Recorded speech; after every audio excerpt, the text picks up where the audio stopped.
On the day my wife and I were to get married, I found myself reborn with a peculiar ability. I could hear the thoughts of others. So there I was, standing at the altar like some kind of discount Prince Charming, waiting for what was supposed to be the happiest day of my life. Yeah, right. If someone had told me 6 months ago that I'd be marrying into the Parker family, the same bunch of corporate sharks who could smell weakness from 3 zip codes away, I would have laughed until my ribs cracked. But here's the thing about life. It's got a twisted sense of humor, and apparently, I was the punchline. The St. Augustine Cathedral was packed tighter than a New York subway during rush hour, filled with people who probably had more money in their checking accounts than most folks see in a lifetime. Designer suits, diamond earrings that could blind a pilot, and enough fake smiles to power a small city. Classic high society wedding stuff, you know? The kind where everyone's measuring everyone else's net worth while pretending to care about love and commitment. Selena looked absolutely stunning walking down that aisle. I'll give her that. Her dress probably cost more than my first car. Hell, maybe my first 2 cars combined. Every step she took was calculated, graceful, like she was floating on air instead of walking on marble. The photographer was having a field day, snapping away like his life depended on it. This was going to be front-page material for all the society magazines, no doubt about it. But then something weird happened. I'm talking Stephen King-level weird. It started as this tingling sensation in the back of my skull, like when your foot falls asleep, but way more intense. Then it felt like someone was slowly turning up the volume on a radio I didn't know I had. Suddenly, I could hear everything. Not just the organ music or the rustling of expensive fabric. I could hear thoughts. Actual, honest-to-God thoughts floating around in people's heads like invisible confessions. At first, I figured I was having some kind of panic attack. Wedding jitters, right? Happens to the best of us. Maybe I'd had one too many whiskey shots with my groomsmen before the ceremony. But no, this was different. Crystal clear, like someone had installed high-definition speakers directly into my brain. Selena reached the altar, and when she took my hands, her smile was perfect. Magazine cover perfect. Her lips were moving, saying all the right words about love and devotion and building a life together. But inside her head, oh man, inside her head was a whole different conversation going on. At least this time I'll get the better deal than my sister. Wait, what? I almost choked on my own spit right there in front of 300 wedding guests. Better deal than her sister? What the hell was that supposed to mean? I kept my poker face locked in place. Thank God for all those family dinners where I'd learned to smile through passive-aggressive comments. But my mind was racing faster than a NASCAR driver on Red Bull. That's when I made the mistake of glancing over at Marissa, Selena's younger sister, who was standing there in her bridesmaid dress looking like she'd rather be getting a root canal. The glare she was shooting my way could have melted steel, but it was what I heard from her head that really knocked me sideways. Selena always takes what should have been mine. If only I'd moved faster, Adrian would have been mine too. Hold up. Pump the brakes. Rewind that tape. Marissa had wanted me. Since when? I'd known the Parker sisters for almost 2 years, and not once had Marissa shown any interest beyond basic politeness. If anything, she'd always seemed kind of annoyed whenever I was around, like I was some stray dog that had wandered into their pristine world and refused to leave. But apparently, there was a whole soap opera playing out behind those perfectly applied makeup masks that I'd been completely oblivious to. Sisters competing over me. Me, Adrian Matthews, the guy who still bought his suits off the rack at Men's Warehouse and thought a fancy dinner was Olive Garden with breadsticks. The minister kept droning on about love and commitment and all that traditional wedding stuff, but I was having my own private revelation. This wasn't just some random brain malfunction or wedding day stress. This was real. I was actually hearing people's thoughts, their real thoughts, not the polished versions they presented to the world. And let me tell you, it was like finding out that everyone around you has been speaking a different language this whole time, and you'd just been nodding along pretending to understand. I forced myself to focus on the ceremony, to go through the motions. When it was time for my vows, I managed to deliver them without my voice cracking, even though my brain felt like it was doing cartwheels. I talked about love and partnership and building something beautiful together, all while hearing Selena's mental commentary about making sure this marriage worked out better for her than it had for other people. What other people? What was I missing here? The ring exchange went smoothly enough, though I caught fragments of thoughts from various guests. Uncle Robert wondering if I'd signed a prenup. Cousin Jennifer betting I wouldn't last 6 months. Great Aunt Millicent thinking I looked too skinny and needed more meat on my bones. It was like having access to the world's most brutally honest focus group. When the minister finally pronounced us husband and wife, and I kissed Selena for the first time as her legal spouse, I heard her think, well, that's step one complete. Step one of what? What kind of master plan was my new wife running? As we walked back down the aisle together, her arm linked through mine, I caught more mental chatter from the crowd. Most of it was exactly what you'd expect. Comments about the dress, the flowers, the music, who looked good and who didn't. But scattered throughout were these little nuggets of information that painted a very different picture of what this whole event meant to everyone involved. The photographer positioned us for what felt like a million different shots on the cathedral steps. Selena's smile never wavered, not once. She was a professional at this stuff, I realized. Every angle was perfect, every expression calculated for maximum impact. Meanwhile, I was trying not to look like a deer caught in headlights while simultaneously processing the fact that I could apparently read minds now. Smile bigger, Adrian. The photographer called out. This is supposed to be the happiest day of your life. If only he knew that it was actually turning out to be the most confusing day of my life. But as I stood there, arm around my new wife, listening to the mental symphony of 300 wedding guests, something clicked into place. This wasn't a curse. This wasn't some cosmic joke being played on me. This was an opportunity, a chance to finally understand what was really going on in the world around me, to see past all the bullshit and social niceties and get to the truth of things. For the first time in my life, I had a real advantage. And as I looked out at all those faces, some genuine, some fake, all hiding their real thoughts behind practiced expressions, I realized that this was my second chance.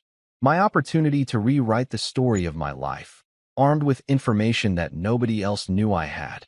The game had changed, and finally, I knew the rules. If I thought the ceremony was a trip, the reception was like being dropped into the middle of a Broadway show where everyone knew their lines except me. The Parker family had rented out the entire grand ballroom at the Ritz-Carlton, because God forbid we celebrate somewhere that didn't require a credit check just to walk through the door. Crystal chandeliers hung from the ceiling like expensive tears, and the floral arrangements probably cost more than most people's monthly rent. But here's the kicker. Now that I had this bizarre new superpower, the whole event felt like watching a movie with director's commentary turned on.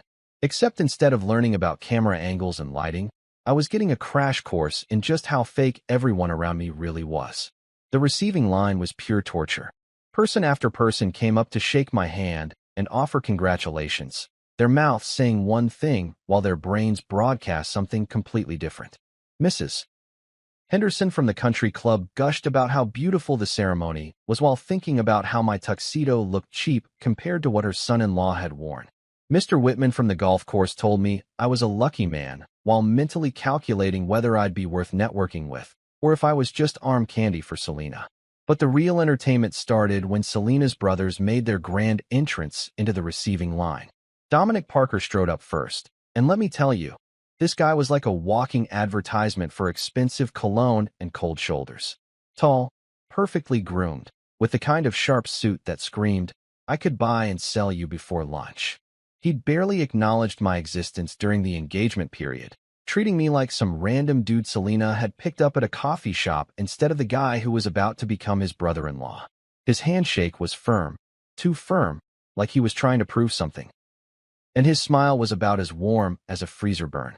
Welcome to the family, Adrian, he said, his voice carrying all the enthusiasm of someone reading a grocery list. But his thoughts? Oh man, his thoughts were a whole different story. This man won't last in our family. He'll crumble like the others. The others? What others? How many guys had the Parker family chewed up and spit out? And what exactly did he mean by crumble?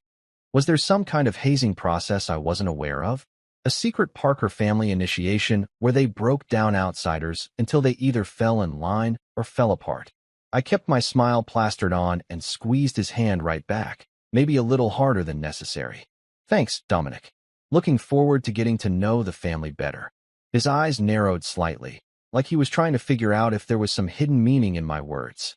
If only he knew that I was the one with access to hidden meanings now. Then came Lucas. And this guy was like Dominic's polar opposite.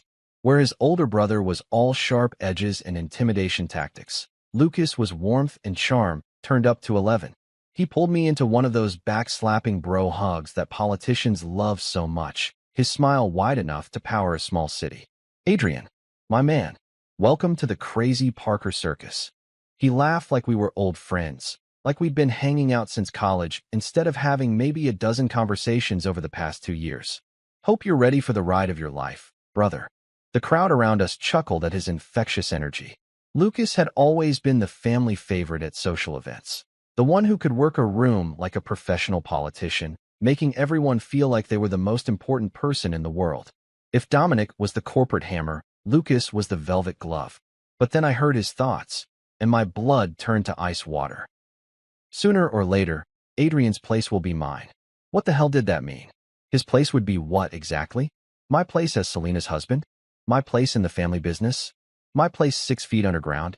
The smile on Lucas's face never wavered, not even for a second. He kept laughing and joking with the other guests, playing the role of the charming younger brother to perfection. But knowing what was really going on in his head made every friendly gesture feel like a threat wrapped in a bow. I was starting to understand that this wasn't just a wedding reception, it was a performance. Everyone was playing their part in some elaborate theater production, and I was the only one who didn't have a script. The evening continued with all the usual wedding nonsense. Dinner was served on plates that probably cost more than my monthly car payment, with courses I couldn't even pronounce. The band played all the classics while couples swayed on the dance floor, looking like something out of a romantic movie. Everything was picture-perfect, magazine-worthy, absolutely flawless. Except for the mental soundtrack I was picking up from everyone around me. During dinner, I sat at the head table between Selena and her mother, Evelyn. Selena kept her hand on my arm throughout the meal, the perfect picture of a blushing bride. She'd lean over occasionally to whisper sweet nothings in my ear, little comments about how wonderful everything was and how happy she felt. But her internal monologue was running on a completely different track. "Stay useful, Adrian. Don't embarrass me tonight." Useful. That was the word that kept bouncing around in her head. Not beloved or cherished or any of the other words you'd expect from a new bride. Useful. Like I was some kind of tool she'd picked up to accomplish a specific job. When it came time for the toasts, I knew I was expected to say something meaningful. The band quieted down, the crowd turned their attention to the head table, and everyone waited for the groom's speech. I stood up, champagne glass in hand, feeling like I was about to perform without a net. Friends, family, and I paused, looking out at the sea of faces, people who are probably wondering how I managed to convince someone as amazing as Selena to marry me. Polite laughter rippled through the crowd. I could hear mental agreement from about half the room.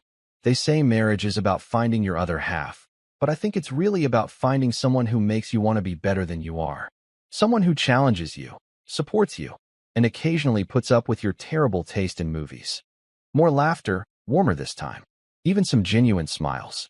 "Selena, you've already made me a better man just by believing I was worth your time. I promise to spend the rest of our lives proving that your faith in me wasn't misplaced." I raised my glass, and the crowd followed suit.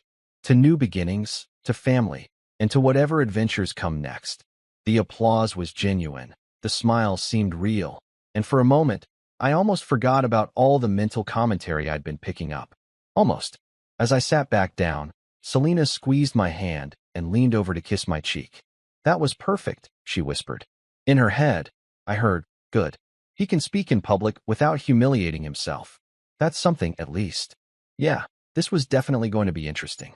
You know what they say about wedding nights, right? All that romantic nonsense about passion and intimacy and starting your new life together in a blaze of matrimonial glory? Yeah, well, whoever came up with that clearly never married into the Parker family, because my wedding night went about as smoothly as a train wreck in slow motion. We'd finally escaped the reception around midnight, after what felt like 17 hours of fake smiles and air kisses from people who probably couldn't remember my name if their trust funds depended on it. I was exhausted, slightly buzzed from champagne, and honestly looking forward to finally being alone with my new wife. You know, maybe having an actual conversation without 300 people watching our every move. The Parker estate was one of those old money mansions that looked like it had been stolen from a period drama and plopped down in the Connecticut countryside. All ivy-covered walls and imposing columns, with enough rooms to house a small army and probably enough hidden passages to make a ghost jealous. Selena led me through the front entrance like she owned the place, which, technically, I guess she did, while I tried not to gawk like some tourist who'd wandered off the guided tour. "So," I said, loosening my tie as we climbed the grand staircase, "which room is ours?" Selena glanced back at me with this weird little smile. "The blue suite, end of the hall." "But Adrian." She paused on the landing, and for a second, I thought maybe she was going to say something real, something honest. "Don't get too comfortable." Before I could ask what the hell that was supposed to mean, the front door opened again, and in walked Dominic, still wearing his wedding tuxedo like he was heading to another event instead of going home after his sister's reception. He wasn't alone, either. Trailing behind him were Gerald Parker, Selena's father, and some guy in an expensive suit who looked like he'd rather be anywhere else on the planet. "Ah, perfect timing," Dominic called out, not bothering with pleasantries. "Adrian, we need to discuss some contracts before the night gets too late." I blinked. "Contracts? Tonight?" "Business doesn't stop for sentiment," Gerald said, his voice carrying that particular brand of cold authority that rich old men seemed to perfect. He was already heading toward what I assumed was his study, not bothering to check if we were following. "Now, here's where things get interesting.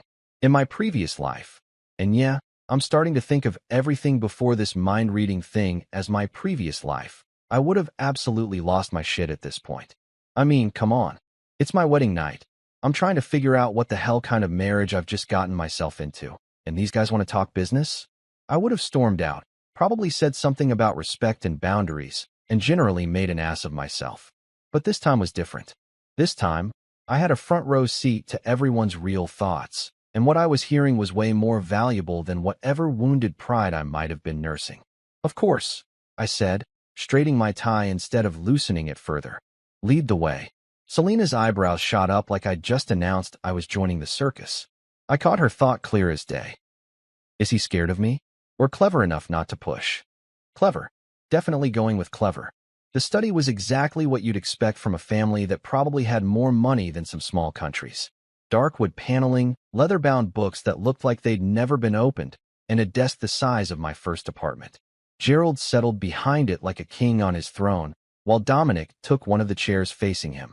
The suit guy, who I was beginning to suspect was some kind of lawyer, positioned himself off to the side with a briefcase that probably contained my financial future. I took the remaining chair and waited. In situations like this, the guy who talks first usually loses, and I was getting the distinct impression that this whole meeting was some kind of test. "Adrian," Gerald began, his fingers steepled in front of him, "now that you're officially part of the Parker family, there are certain arrangements that need to be formalized." The lawyer opened his briefcase and pulled out a stack of papers thick enough to choke a horse. "Standard post-nuptial documentation," he said in the kind of monotone voice that suggested he'd done this dance before. "Financial boundaries, business interests, inheritance protocols." I nodded like this was all perfectly normal, even though my brain was screaming that none of this should be happening at midnight on my wedding night. But the mental commentary I was picking up was way more interesting than whatever legal mumbo-jumbo they were about to throw at me. Gerald's thoughts were crystal clear. Let's see how he handles pressure. The last one folded immediately. The last one, again with the mysterious previous victims of the Parker family machine. Dominic was thinking along similar lines. If he's smart, he'll take what we offer and stay in his lane. If he's stupid, well, we've dealt with stupid before. The threats weren't even subtle at this point. These guys were basically telling me that I could play by their rules or get steamrolled, and they were betting I'd fold like a cheap lawn chair. I listened to their whole presentation, something about a modest allowance, limited access to family resources, and enough legal restrictions to make sure I couldn't cause any real damage if things went south. Standard rich family stuff, designed to protect their assets from gold-digging in-laws. When they finished, I just sat there for a moment, letting the silence stretch out. All three of them were watching me like hawks, waiting to see how I'd react. "Sounds reasonable," I said finally, and I could practically feel their collective relief. "But I'm curious. Is this how all the family business gets handled? Middle of the night meetings in the study? Gerald actually smiled at that, the first genuine expression I'd seen from him all night. In his head, I heard, at least this one isn't crying or threatening to call a lawyer. Maybe he'll work out after all. Welcome to the family, Adrian, Dominic said, and for the first time, his handshake felt less like a threat and more like acknowledgement. When I finally made it back upstairs, Selena was already in bed, reading some magazine about interior design. She looked up when I came in, her expression unreadable. How did it go? She asked. Educational, I said, heading for the couch by the window. She watched me grab a pillow and a throw blanket from the chair. What are you doing? Figured I'd take the couch tonight. Long day, you know. Her mental response was immediate. Is he being considerate, or is he afraid of me? Neither, actually. I was being strategic. This marriage was clearly a business arrangement dressed up in white lace and wedding cake, and the sooner I accepted that, the sooner I could figure out how to play the game to win. Good night, Selena, I said, settling onto the couch. Good night, Adrian. As I lay there in the dark, listening to her breathing even out, I realized something important. Everyone in this family was playing a long game, thinking 3 moves ahead while pretending to care about things like love and family loyalty. Well, guess what? 2 could play that game. And this time, I had an advantage they didn't even know existed. If you've ever wondered what it's like to be a goldfish dropped into a shark tank, let me paint you a picture. That's basically what my first month as a Parker felt like, except the sharks wore designer suits and the water was made of liquid money. But here's the thing about being a goldfish with mind-reading superpowers. You get to hear exactly what the sharks are planning before they take a bite. I threw myself into learning the Parker Empire like my life depended on it, which, let's be honest, it probably did. Every morning at 7 sharp, I'd show up to the family breakfast meetings in the formal dining room, armed with coffee strong enough to wake the dead and a notepad that I pretended to take notes in. Really, I was just doodling while I listened to the most expensive soap opera on the East Coast play out in real time. These weren't your typical family breakfast conversations, either. Forget discussing weekend plans or complaining about the weather. The Parkers talked mergers and acquisitions over their organic free-range eggs, debated hostile takeovers while passing the artisanal jam, and planned corporate warfare between bites of toast that probably cost more per slice than most people's lunch. Selena would sit there looking like she'd stepped out of a business magazine, perfectly put together even at 7 in the morning, offering insights that made it clear she'd inherited more than just her father's cheekbones. Dominic dominated most conversations with the kind of commanding presence that made junior executives wet themselves, while Lucas played the role of the charming diplomat, smoothing over his brother's rougher edges with jokes and strategic compliments. And then there was me, the new guy, sitting at the end of the table like some kind of corporate mascot, nodding along and trying not to look completely lost when they started throwing around terms like leveraged buyouts and synergistic value propositions. But here's where my newfound superpower came in handy. While everyone was focused on looking important and sounding smart, I was getting the real story straight from their heads. Take the meeting where they were discussing the quarterly reports from their various subsidiaries. On the surface, it was all very professional, charts and graphs and PowerPoint presentations that would make a McKinsey consultant weep with joy. Gerald ran through the numbers with the kind of dry precision that could cure insomnia, while everyone nodded and made appropriately serious faces. Subsidiary 1 was performing above expectations, thanks to some new contracts in the overseas market. Subsidiary 2 was holding steady, nothing spectacular, but nothing to worry about either. And then they got to Subsidiary 3, and suddenly the room got as quiet as a funeral parlor. Subsidiary 3 continues to underperform, Gerald said, his voice carrying about as much emotion as a tax form. Revenue is down 18% from last quarter, employee turnover is at an all-time high, and client satisfaction surveys are, well, let's just say they're not great. Dominic leaned back in his chair, his expression suggesting he'd rather be discussing anything else. Maybe it's time to cut our losses. Some investments just don't pan out. That's when I heard the real conversation happening in his head. This division has been a money pit for 3 years. Everyone knows it's dead weight, but nobody wants to be the one to pull the trigger. Lucas nodded along with his brother's assessment, but his mental commentary was way more interesting. If we shut it down, that's 200 jobs gone and a lot of bad press. But if we keep throwing money at it, we're just delaying the inevitable. Even Selena was mentally writing the obituary. Dad's pet project finally dying. About time. Maybe now we can focus on the divisions that actually make money. But as I sat there, listening to them all mentally bury Subsidiary 3, something clicked in my brain. See, while they were all focused on the big picture, the prestigious contracts and high-profile clients, I'd been doing my homework on the smaller stuff. And Subsidiary 3 wasn't dead, it was just sleeping. The problems weren't with the core business model, they were with execution. Management had been treating it like the red-headed stepchild of the Parker Empire, starving it of resources while expecting it to compete with divisions that got all the attention and investment. It was like expecting a racehorse to win the Kentucky Derby while feeding it table scraps. But the potential was there. I'd spend hours going through their client lists, their service offerings, their market positioning. They were in a niche that nobody else was really paying attention to. Mid-sized businesses that were too big for the mom-and-pop consultants, but too small for the major firms to bother with.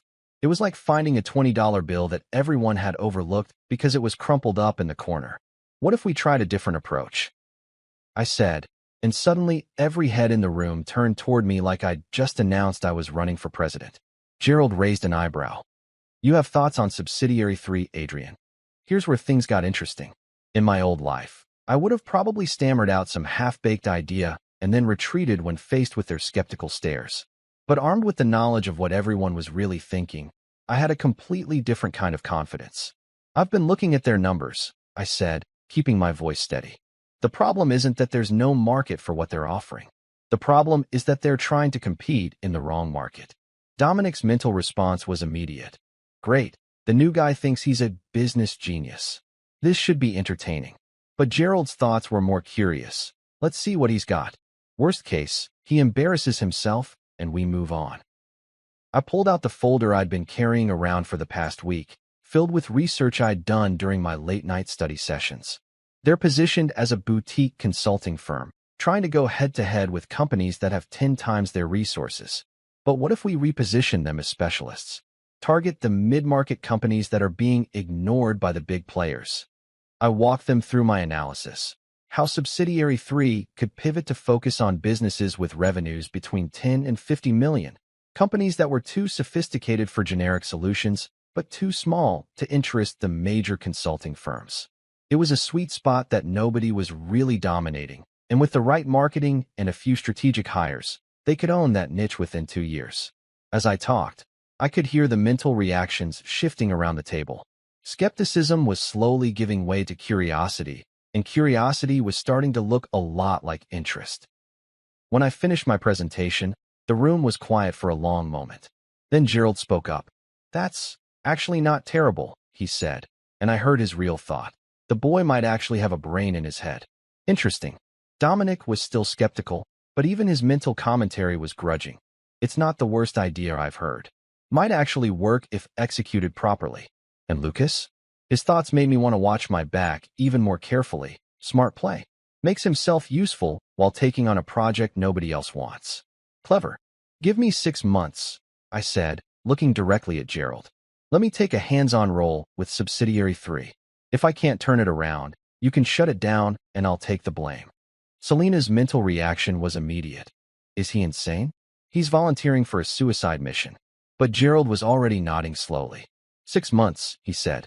But you'll be held accountable for results, not effort. Understood, I said. As the meeting broke up and everyone filed out of the dining room, I caught one more thought from Evelyn, who'd been sitting quietly through the whole discussion. Maybe this one won't be useless after all. High praise from the Parker matriarch. That afternoon, I packed up my stuff and headed over to the Subsidiary 3 offices across town. It was time to see if I could turn my golden opportunity into actual gold. A week later, I got my first real taste of how the Parker family handled business, and let me tell you, it was like watching a group of lawyers play poker with someone else's soul. I should have seen it coming, honestly. Nothing in this family happened without paperwork, and apparently that included making sure their newest member knew exactly where he stood in the pecking order. The summons came via Evelyn's personal assistant, a woman named Margaret who looked like she could organize a military coup before lunch and still have time to alphabetize the filing cabinets. She appeared at my temporary office at Subsidiary 3 with all the warmth of an Arctic wind, carrying an envelope that practically screamed legal documents from 50 feet away. "Mrs. Parker requests your presence in the main conference room at 2 o'clock, Margaret announced, her voice carrying the kind of authority that suggested this wasn't really a request.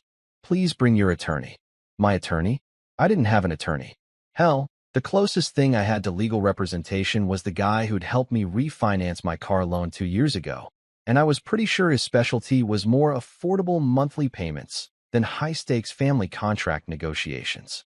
"I'll be there," I said, trying to sound like this was totally normal, and I definitely had a lawyer on speed dial. Margaret gave me a look that suggested she knew exactly how screwed I was, nodded curtly, and disappeared like some kind of corporate ninja. 2 hours later, I found myself sitting in the Parker family conference room, which looked like it had been designed by someone who thought intimidation was an interior design style.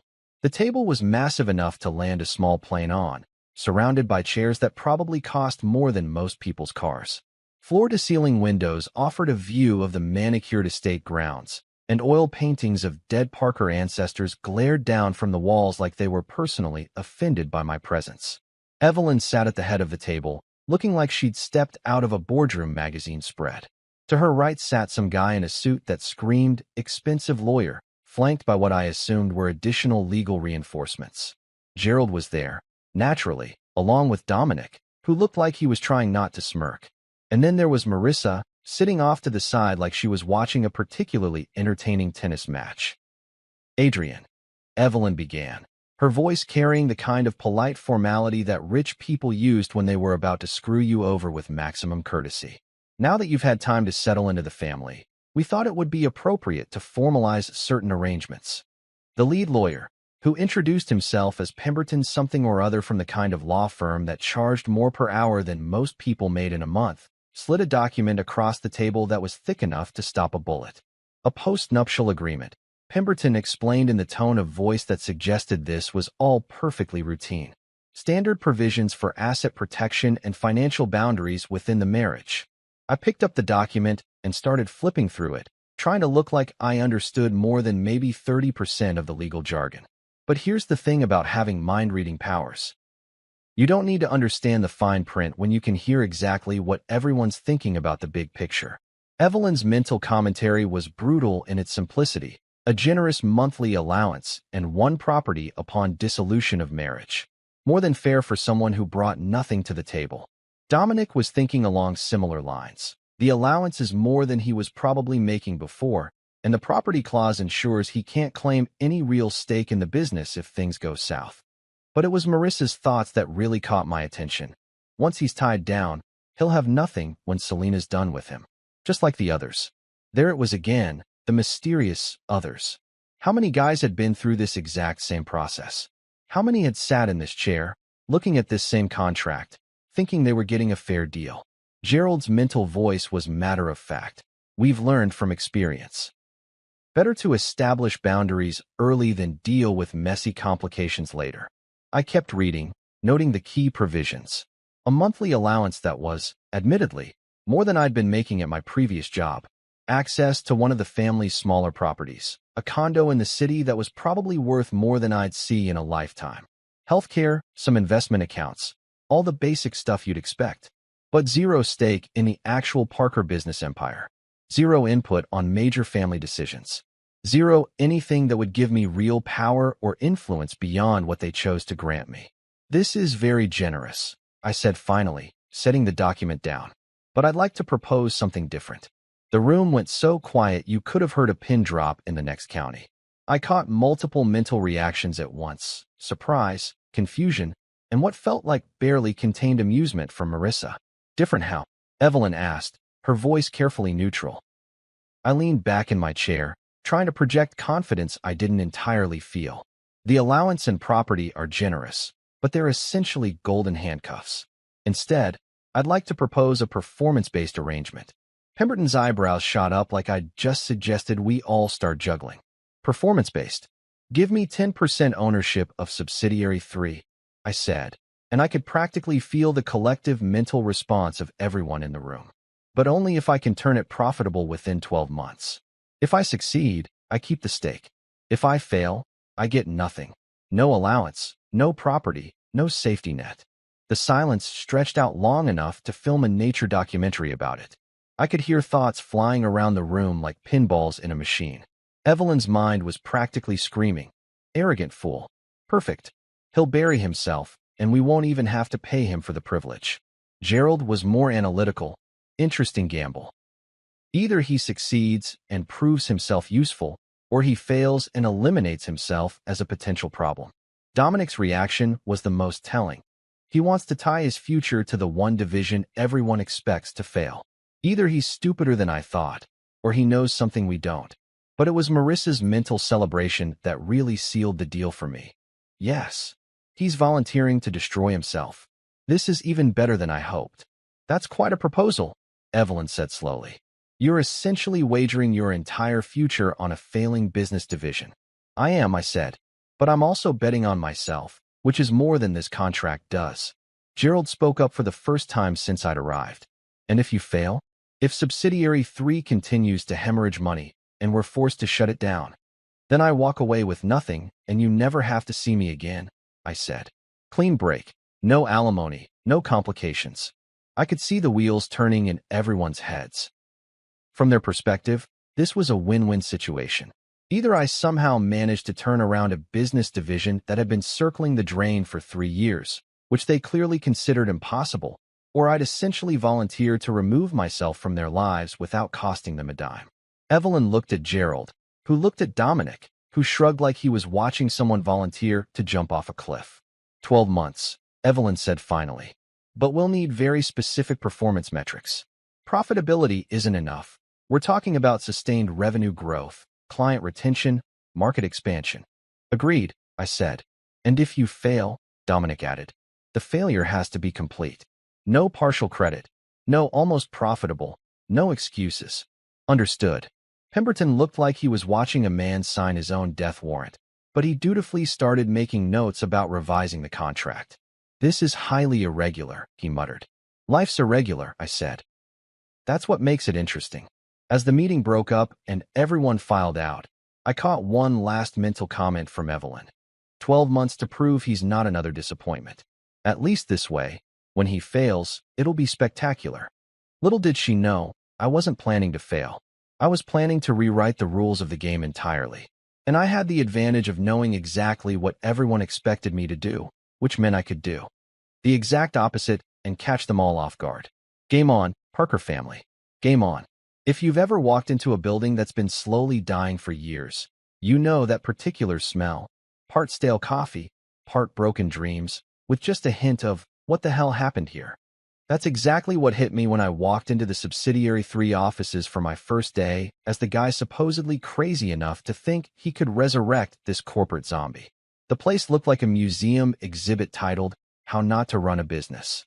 Fluorescent lights flickered like they were having seizures. The carpet had seen better decades, and half the cubicles sat empty like some kind of office apocalypse had swept through and taken the smart people with it. The few employees who remained looked like survivors of a particularly brutal corporate downsizing, going through the motions while mentally updating their resumes. I called an all-hands meeting for 10 o'clock, which in this place meant rounding up all 12 remaining employees and cramming them into a conference room that smelled like defeated ambition and cheap air freshener. Looking at their faces was like staring at a support group for people who'd given up on life but couldn't afford to quit their jobs. All right, people, I said, standing at the front of the room like some kind of discount motivational speaker. I know things have been rough around here. I know morale is in the toilet, the budget's tighter than a Kardashian's dress, and half of you are probably wondering if I'm here to put the final nail in the coffin. A few nervous chuckles, but mostly just the kind of dead-eyed stares you get from people who've heard this speech before and watched it end with pink slips and cardboard boxes. I'm not here to punish anyone, I continued. I'm not here to point fingers or assign blame or figure out whose fault it is that this place looks like the set of a disaster movie. I'm here to build something new. That got their attention. I could practically hear the mental gears turning as they tried to figure out if I was serious or just another corporate suit blowing smoke up their asses. But here's the thing, and I'm going to be brutally honest with you because that's the only way this works. We're starting from zero. Worse than zero, actually. We're starting from a hole that's been getting deeper for 3 years, and the only way out is to work our asses off and prove that everyone who wrote us off was wrong. I paused, looking around the room at faces that were slowly shifting from resignation to something that might have been curiosity. I can't promise you job security, because honestly, if we don't turn this around in the next 12 months, there won't be any jobs to secure. But I can promise you this. If you're willing to work, if you're willing to take risks and try new things and maybe fail a few times before we get it right, then we're going to build something here that nobody expects. The questions started flying immediately. What was the plan? What resources did we have? What exactly did turning things around look like in concrete terms? I spent the next 2 hours laying out my vision for repositioning the company. We were going to stop trying to be a discount version of the big consulting firms and start being the go-to specialists for mid-market companies. We were going to focus on businesses that were too big for the mom-and-pop consultants, but too small for McKinsey to care about. Companies with revenues between 10 and 50 million that needed real expertise but couldn't afford the big-name premium. By the end of the meeting, I could see something I hadn't expected: actual interest. These people had been so beaten down by years of decline that the idea of actually having a strategy, a real plan for growth, was like offering water to people who'd been lost in the desert. Over the next few weeks, I brought in reinforcements. Noah Chun, a data analyst I'd worked with at my previous job, who could make spreadsheets sing opera and spot trends that other people missed entirely. Isha Patel, a marketing genius who'd been wasted at a mid-tier firm, with ideas about digital strategy that could make a monk go viral. And Tomas Rodriguez, a client relations specialist who could charm the paint off a wall and make customers feel like they were the most important people in the world. We started small, really small. Like, let's see if we can land one new client this month small. But that's how you rebuild something that's been broken, piece by piece, success by success, until people start believing that maybe, just maybe, this crazy plan might actually work. The first month was brutal.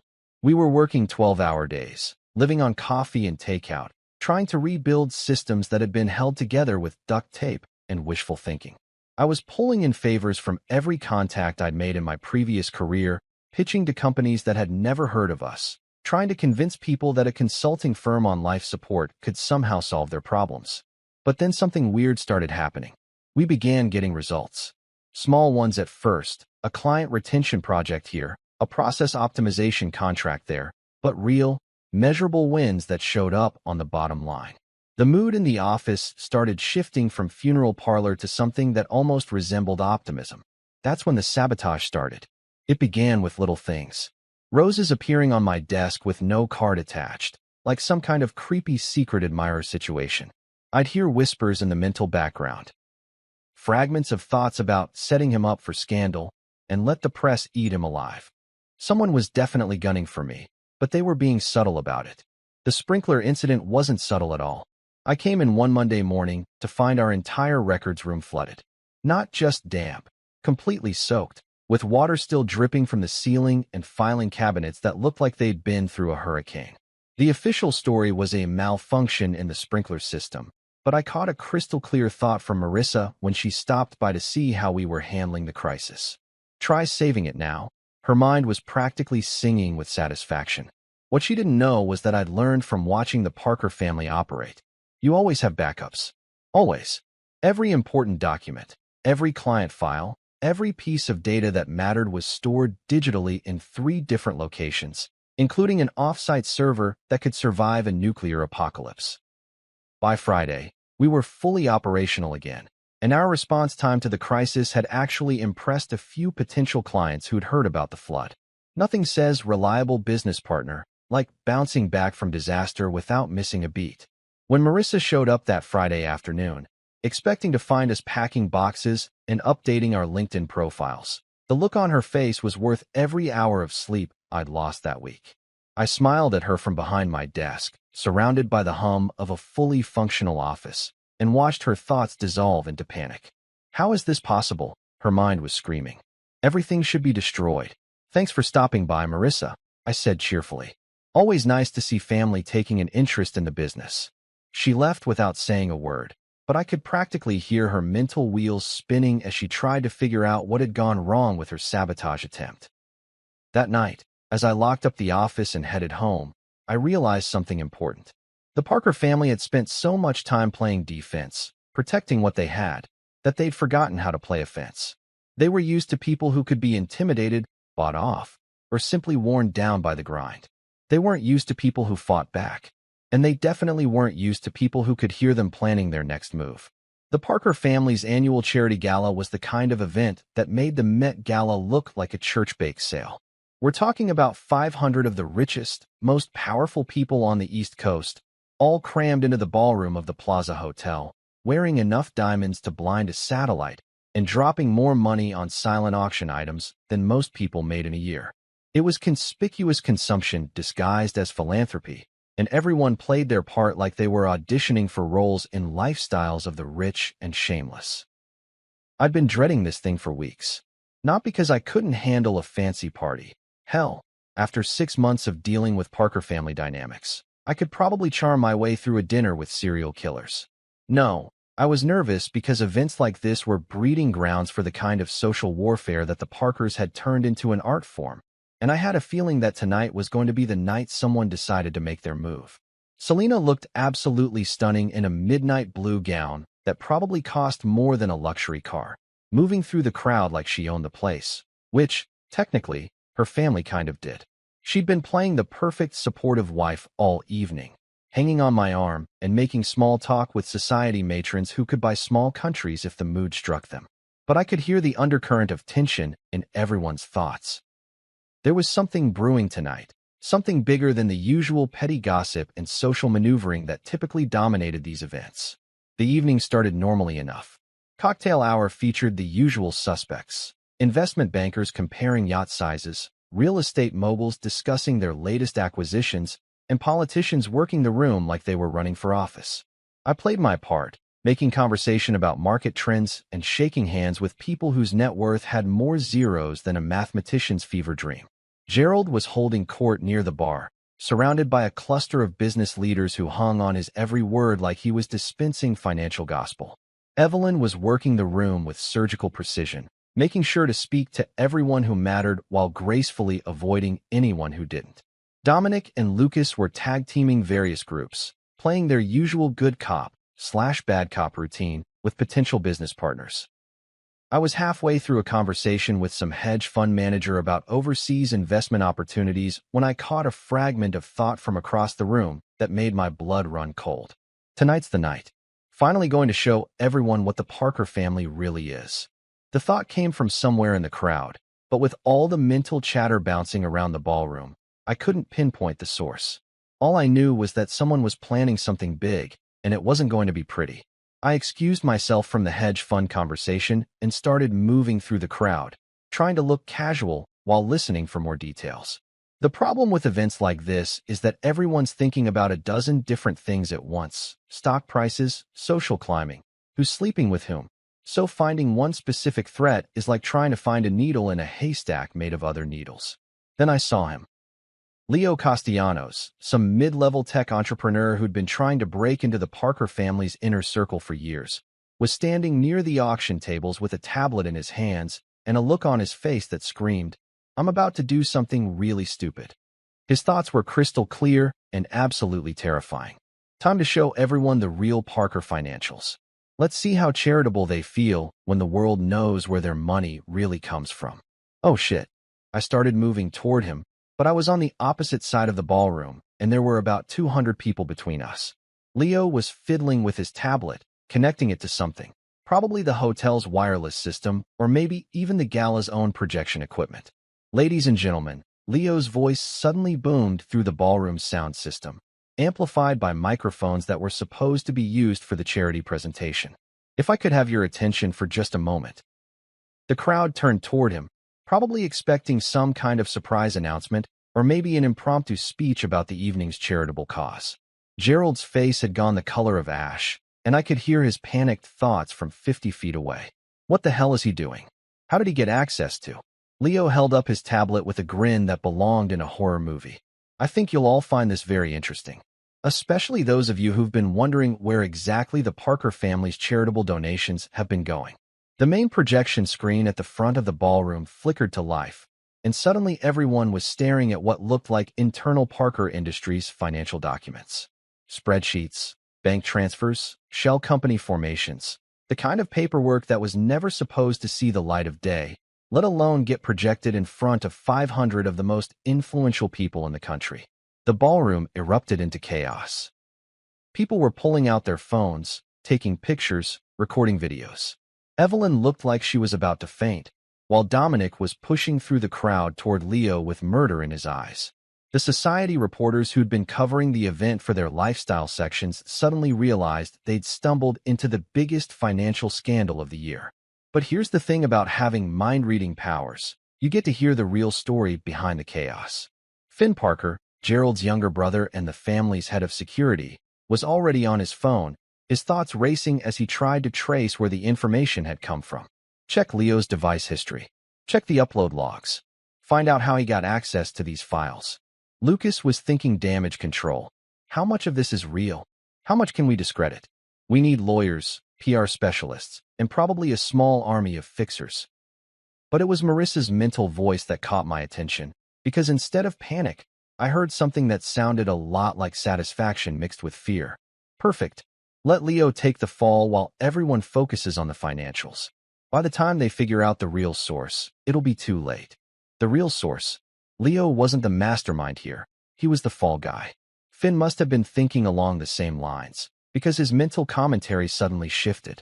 Leo's device, but the upload originated from Wait. This came from inside the family network. Someone with access uploaded this to Leo's tablet remotely. Hotel security was already moving toward Leo, and you could practically see him realizing that he was about to become the scapegoat for something way bigger than he'd signed up for. His face went from triumphant to terrified in about 3 seconds flat. I didn't mean, someone sent me these files, he was shouting as security grabbed his arms. Someone inside the family. I can prove it. But nobody was listening to his protests.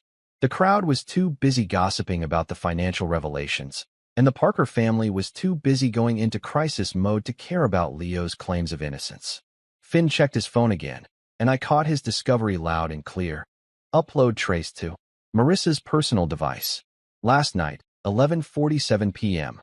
Marissa's face went white as Finn whispered something in Gerald's ear. Gerald's expression shifted from panic to fury so fast, it was like watching a switch flip. Get them both. Gerald's thoughts were ice cold. Leo and Marissa. Now, security moved through the crowd with military precision. Leo was already in custody, still protesting his innocence to anyone who would listen. But when they reached Marissa, she tried to run.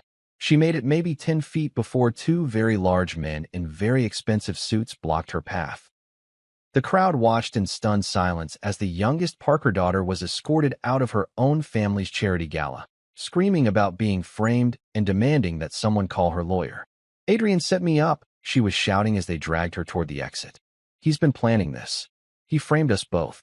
The accusation hung in the air for about 30 seconds before everyone's attention shifted back to the much more interesting financial documents still glowing on the projection screen. Nobody believed her. Why would they? I was just the new son-in-law, the guy who'd married into the family and was trying to save a failing business division. What possible motive would I have for exposing the family's secrets? As the evening wound down and the crowd slowly dispersed, probably to spend the rest of the night gossiping about what they'd witnessed, I found myself alone with Evelyn near the bar. The projection screen had finally been turned off, hotel staff was cleaning up the chaos, and the Parker family was regrouping like generals after a particularly brutal battle. Evelyn looked at me with eyes that seemed to see right through my carefully maintained innocent act. You knew, she said quietly. It wasn't a question. I suspected, I admitted. But proof always hangs itself. She studied my face for a long moment, and I could hear her mental gears turning. Maybe this one is dangerous, in the right way. High praise from the Parker matriarch. As we left the plaza and headed back to the estate, I realized something important. Tonight hadn't just been about exposing family secrets or getting rid of threats. It had been a test, a way to see how I'd handle a crisis, how I'd react when the family was under attack. And apparently, I'd passed with flying colors. 6 months. That's how long it took me to turn Subsidiary 3 from a corporate zombie into something that actually resembled a functioning business. 6 months of 18-hour days, stress eating, and more coffee than any human being should legally consume. But when the quarterly reports came in, the numbers didn't lie. We weren't just profitable, we were kicking ass and taking names. The transformation had been nothing short of miraculous, if I do say so myself. Our client retention rate had gone from a pathetic 37% to a respectable 84%.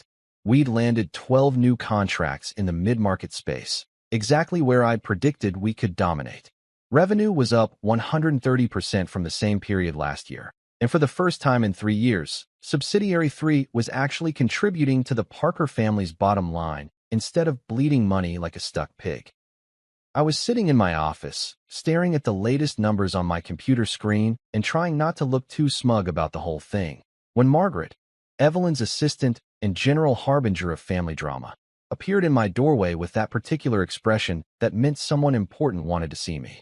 "Mrs. Parker would like to see you in the main conference room," she announced, her voice carrying the kind of formal politeness that suggested this wasn't really a request. "At your earliest convenience." In Parker family speak, "at your earliest convenience" meant drop whatever you're doing and get your ass over here right now. So I grabbed my jacket and headed for the main house. The conference room was buzzing with activity when I arrived.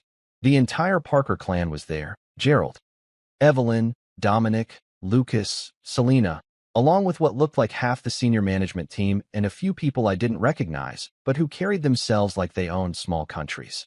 This wasn't just a family meeting. This was a full-scale corporate work council. "Adrian," Evelyn called out as I entered, her voice carrying a warmth that I'd never heard before. Perfect timing. We were just discussing the quarterly results. She gestured to the presentation screen at the front of the room, which was displaying a series of charts and graphs that looked like they'd been designed by someone who really enjoyed making other people feel inadequate. Revenue projections, market analysis, competitive positioning. All the corporate porn that business schools use to justify their tuition fees. But there, right in the middle of all those fancy charts, was a section devoted entirely to Subsidiary 3. Our numbers, our growth projections, our success story laid out in full corporate glory for everyone to see. "As you can see," Gerald was saying, his voice carrying the kind of grudging respect that rich men reserve for people who'd proven them wrong, "Subsidiary 3 has exceeded all expectations. Not only has Adrian managed to turn around a failing division, but he's done it ahead of schedule and above projected targets." I could hear the mental commentary flowing around the room like a Greek chorus of corporate amazement. Dominic's thoughts were particularly entertaining. Not useless after all. Actually managed to pull it off. Didn't see that coming. Lucas was thinking along different lines. Smart move, picking the division nobody else wanted. Now he's got something to bargain with. Even Selena seemed impressed, though her mental response was characteristically calculating. He's becoming more than I planned. This could be useful or dangerous. Which brings us to tonight's agenda. Evelyn continued, and suddenly all eyes in the room were focused on me. "Adrian, you've proven yourself capable of turning around underperforming assets. We'd like to discuss expanding your role within the organization." Now, this was interesting. 6 months ago, these people had been treating me like some kind of corporate charity case, offering me an allowance and a pat on the head in exchange for staying out of their way. Now they were talking about expanding my role. The power dynamic in the room had shifted so dramatically I could practically feel it in the air. "What did you have in mind?" I asked, trying to keep my voice neutral even though my brain was doing cartwheels. Gerald leaned forward, his expression serious. "We're prepared to offer you a permanent position as Vice President of Strategic Development, with oversight of all underperforming divisions and a seat on the executive committee." Holy shit. 6 months ago, I was lucky to get invited to family dinners. Now they were offering me a real position with actual power and influence. The mental reactions around the room were a fascinating mix of respect, calculation, and barely concealed jealousy. "The compensation package would be substantial," Evelyn added, sliding a folder across the table. "Base salary, performance bonuses, equity participation. All the standard executive benefits." I opened the folder and tried not to let my jaw drop. The numbers were insane. More money than I'd ever dreamed of making, with benefits that included everything short of my own private jet. But more importantly, this wasn't just a job offer. This was acceptance, recognition, a real seat at the big kids' table. This is very generous, I said, closing the folder and looking around the room. But I have a question. Gerald raised an eyebrow. Which is, what happened to the marriage contract? The one where I was supposed to get nothing if subsidiary 3 failed. The room got quiet, the kind of quiet that happens when someone brings up something everyone was hoping to ignore. I could practically hear the mental gears grinding as they tried to figure out how to handle this particular wrinkle. That contract, Evelyn said carefully, was based on the assumption that subsidiary 3 would continue to underperform. Since you've exceeded all expectations, we feel it's appropriate to renegotiate terms. Translation: they'd bet against me and lost, and now they were trying to figure out how to keep me happy without admitting they'd been wrong. I appreciate that, I said, but I'd like to propose something different. Here we go again. Another negotiation, another chance to push the boundaries and see how far I could go. I don't want to renegotiate the original contract, I continued. I want to honor it exactly as written.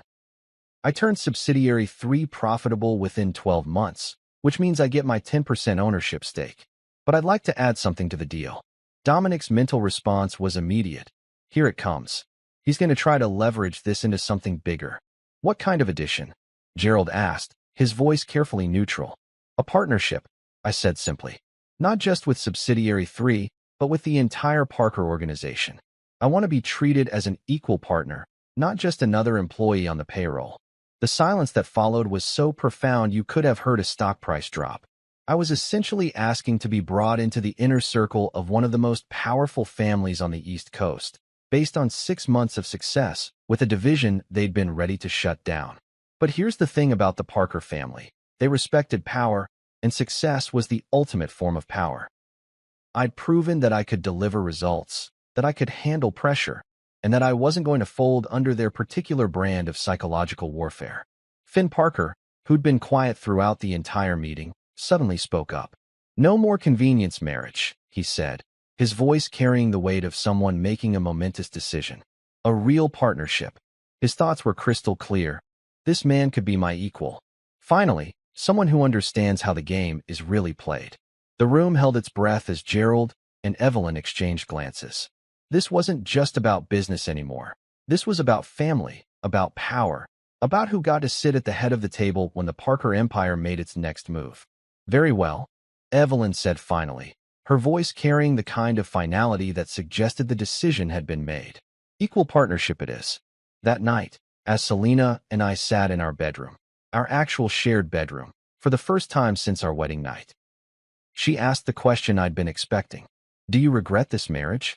I looked at her, really looked at her, and realized that somewhere along the way, the dynamic between us had fundamentally changed. We weren't playing house anymore, weren't pretending to be something we weren't. We were two people who'd found themselves in an unusual situation and were trying to figure out how to make it work. No, I said honestly.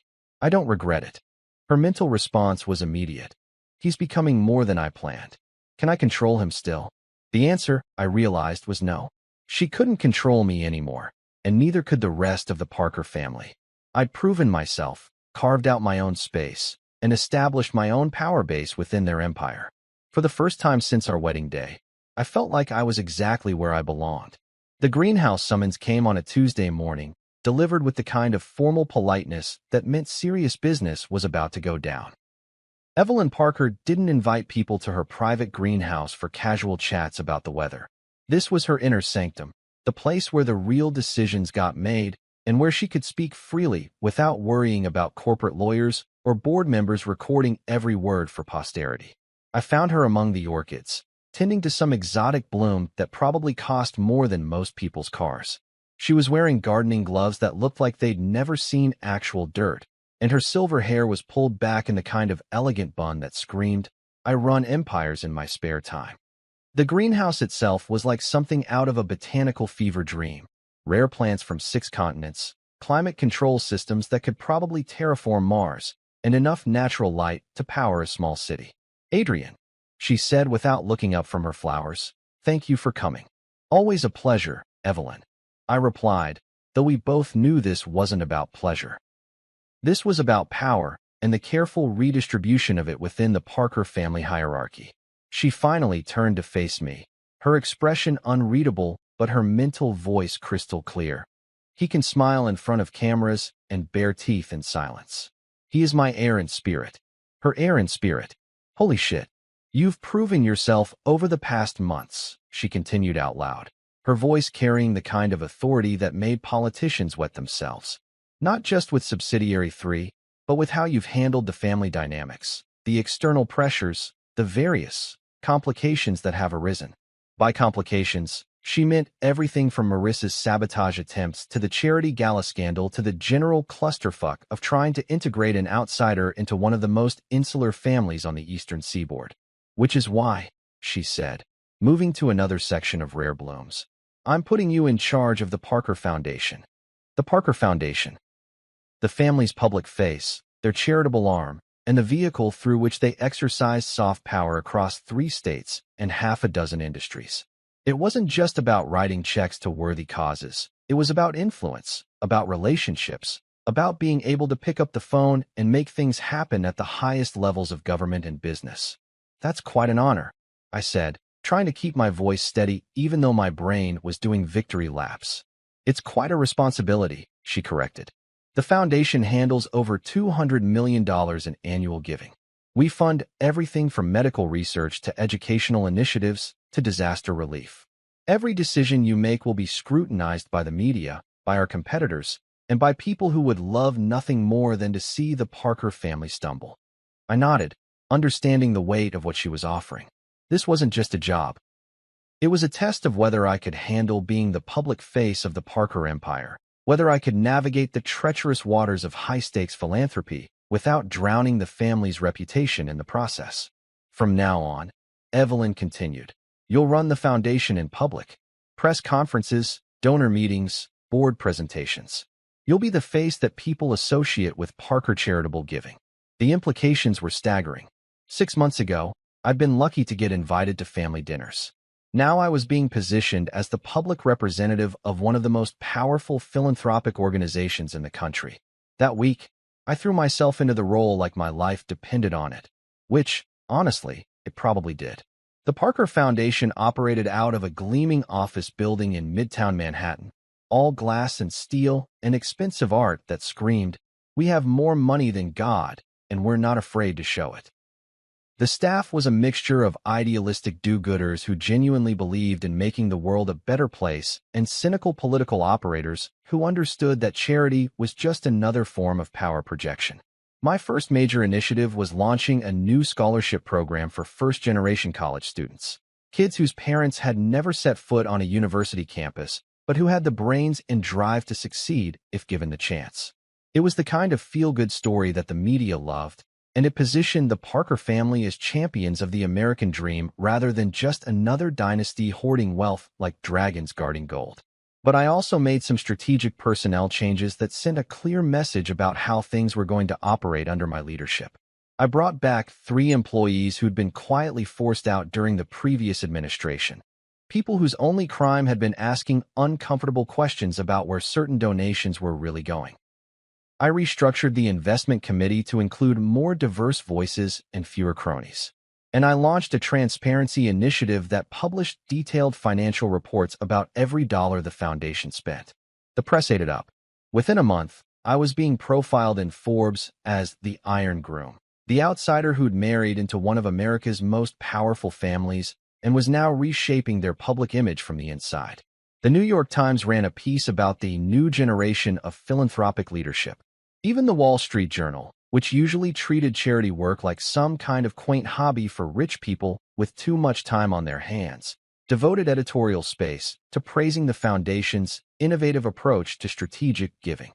But the real test came when Marissa crawled back. She showed up at my office on a Thursday afternoon, looking like she'd been through a blender made of legal proceedings and public humiliation. The charity gala scandal had destroyed her reputation, and the subsequent investigation into her financial dealings had left her radioactive in social circles that used to kiss her ass on a regular basis. "Adrian," she said, perching on the edge of the chair across from my desk like she was afraid I might call security if she got too comfortable. I wanted to apologize. Her words were honey, pure sweetness and contrition flowing like maple syrup over pancakes. She talked about how Leo had manipulated her, how she'd been naive and trusting, how she'd learned from her mistakes and was ready to make amends. But her thoughts? Her thoughts were venom distilled into pure hatred. If he lets me near, I'll gut his empire from inside. I'll destroy everything he's built and make him watch. I let her finish her performance, and it was a performance worthy of a Tony nomination for Best Actress in a bullshit drama, before responding. Marissa, I said, leaning back in my chair and giving her the kind of smile that politicians used when they were about to deliver bad news. I appreciate you coming here. I really do. She brightened, probably thinking she'd successfully manipulated her way back into the family's good graces. But here's the thing, I continued, my voice never losing its pleasant tone. You taught me something incredibly valuable about survival in this family. You taught me that everyone has an agenda, that trust is a luxury that can get you killed, and that the only way to protect yourself is to always be 3 steps ahead of whoever's trying to destroy you. Her smile faltered as she realized where this was going. So thank you for the education, I said, standing up and moving toward the door. But you'll never step into my life again. The mask slipped completely, revealing the pure rage underneath. You can't do this to me, she hissed. I'm family. No, I said, opening the door and gesturing for her to leave. You're a cautionary tale. She left in silence, but I could hear her mental screaming all the way to the elevator. That evening, I stood on the balcony of my office, looking out at the Manhattan skyline and reflecting on how much my life had changed. 6 months ago, I'd been a nobody trying to figure out how to survive in a world that was designed to chew me up and spit me out. Now I was running a $200 million foundation, reshaping the public image of one of America's most powerful families, and making decisions that affected thousands of lives. The mind-reading thing had been the catalyst, sure, but the real transformation had come from learning to play the game on my own terms. I wasn't just surviving in the Parker family anymore.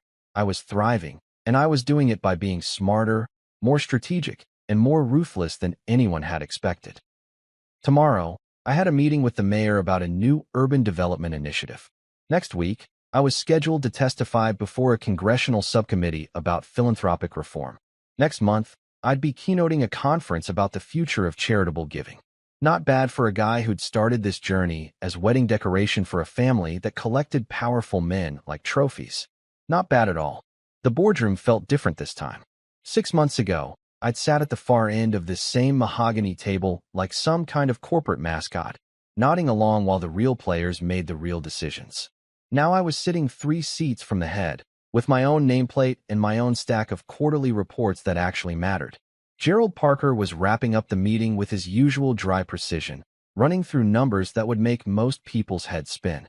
But when he got to my section, the foundation's performance metrics and subsidiary threes continued growth. His tone shifted to something that almost resembled pride. What Adrian accomplished in 6 months, he said, looking directly at me with those sharp blue eyes that had intimidated CEOs and politicians for decades, others failed to do in 6 years. The admission hung in the air like expensive cologne. This was Gerald Parker, the man who'd built an empire from scratch, who'd never met a weakness he couldn't exploit or a competitor he couldn't crush, publicly acknowledging that the guy everyone had written off as wedding decoration had actually delivered results. I thought back to my wedding day, standing at that altar while my brand new superpower kicked in for the first time. The moment when I'd heard Selena's real thoughts about getting the better deal than her sister, when I'd realized that every smile in that cathedral was hiding something ugly underneath. That first day of hearing people's true thoughts had been like getting a backstage pass to the world's most brutal reality show. But it had also been my second chance, my opportunity to rewrite the story of my life with inside information that nobody knew I possessed. Now, as I looked around the boardroom at faces that had once dismissed me as a temporary inconvenience, I could hear the mental shift in their assessment of who Adrian Matthews really was. Dominic's thoughts were grudging but clear, not the weak link we expected. Actually useful. Lucas was thinking strategically. Need to recalibrate how I approach him. He's not going anywhere. Even Evelyn, the iron-willed matriarch who'd seen dozens of fortune hunters come and go, was thinking. Finally, someone who understands the game.